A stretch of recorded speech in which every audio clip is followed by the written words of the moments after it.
தாவைக்காவே பிஜேபியால் உருவாக்கப்பட்ட ஒரு கட்சி. 2026 இன்னும் எப்படி இருக்க போகுது விஜயோட பிரச்சாரமாக இருக்கட்டும். ஏன்னா புதுச்சேரியில் கூட ஒரு இது கேட்டிருக்காரு, பிரச்சாரம் பண்ணுறதுக்கான அனுமதி. ஒவ்வொரு நாளும் விஜய் சுற்றி தான் இருக்கும். விஜய் நகர்த்துகிற ஒவ்வொரு நகர்வும் பெரிய செய்தியாகும். இப்படி தான் போயிட்டுருக்கோம்.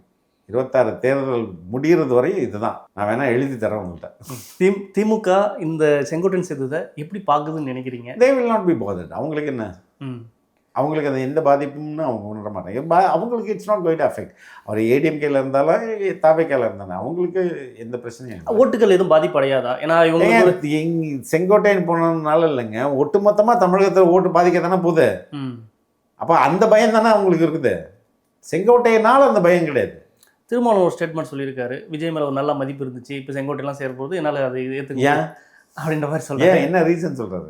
இல்லை அதுதான் அதோட முடிச்சிடுறாரு. இல்லைங்க, அதோட முடியல. அவர் பிஜேபியோடைய ஆள் அப்படின்ற மாதிரி சொல்றாரு. துக்ளக் ரமேஷ்ன்ற ஒரு இதாக இருக்காரு. ஏன்னா துக்ளக் ரமேஷோட பேட்டிலாம் பார்க்கும்போது அங்கே தான் போகணும், அப்படி தான் சேரணும் அப்படின்ற மாதிரிலாம் சொல்றாரு. ஏங்க, திருமாவளவன் விஜயே பிஜேபி உருவாக்கிய ஒரு அரசியல் சக்தின்றாரு.